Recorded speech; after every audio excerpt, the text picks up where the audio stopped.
When people talk about World War II tanks, the Tiger always pops up like some kind of mechanical monster.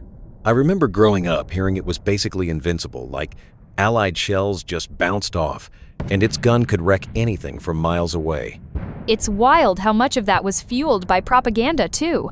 The Germans made the Tiger out to be this unstoppable force, and honestly, even Allied soldiers bought into it. The sheer size 60 tons, that massive 88mm gun, no wonder it captured everyone's imagination. Exactly. And the timing couldn't have been more dramatic. By August 1944, Germany was desperate. Patton's Third Army was plowing across France, and the High Command basically had a panic moment and rolled out the Tigers to try and stop him. But that desperation kind of shows, doesn't it?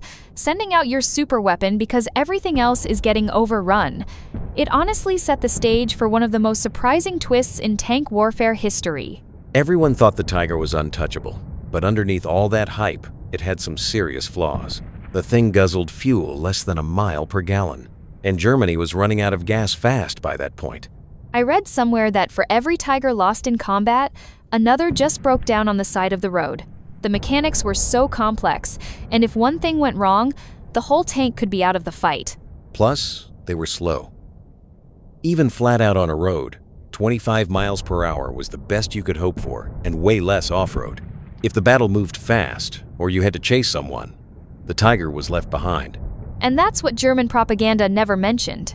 Sure, Tigers dominated in those long-range, hull-down defenses, but when the fighting got chaotic, those weaknesses suddenly mattered a lot. It's almost like the legend hid the reality. What blows my mind is how Patton refused to play by the Tiger's rules. He didn't just charge head first into those killing zones. Instead, he'd spot where the Tigers were and just go around them, outmaneuvered them completely. That's the genius of it. Multiple columns, shifting directions, attacking from unexpected angles, Patton basically turned the battlefield into a chessboard and kept the Tigers guessing. They were stuck in place while the Americans slipped right by. And when a fight was unavoidable, Patton didn't throw tanks at them one by one. He used everything. Artillery, air support, P-47, Thunderbolts diving right onto the Tiger's weak top armor tank destroyers, flanking from the sides. Total chaos for the Germans. The psychological effect must have been brutal for the German crews. Imagine thinking you're in the strongest machine on Earth, and suddenly, shells are raining in from everywhere, planes are overhead, and your supposed invincibility just evaporates. That leads right into the Battle of Ericourt, September 1944. This is where everything we've been talking about really came to a head. The Germans threw over 260 armored vehicles, including a bunch of Tigers, right at Patton's 4th Armored Division. That morning fog on September 19th was a gift for the Americans. They used it to sneak around, flank the German tanks, and hit their weaker side armor. Artillery and tank destroyers were waiting on the high ground, just picking Tigers off. And the Germans made the mistake of repeating their tactics. They kept sending armor down the same routes, and Patton's guys just hammered them again and again.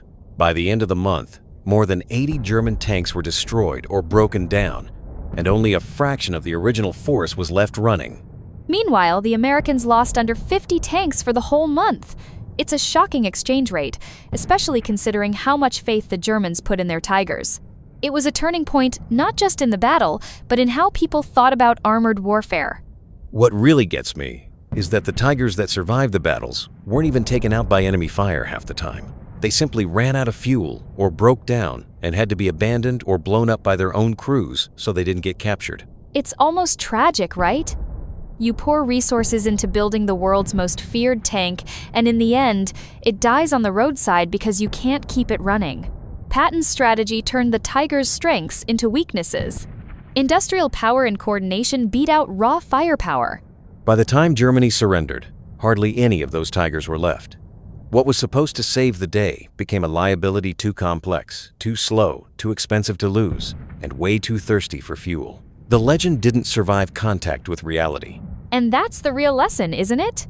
Sometimes it's not about who has the flashiest tech, but who adapts fastest, who fights smarter, and uses what they have to the fullest. Patton made the Tiger tank irrelevant, and that's how history is made.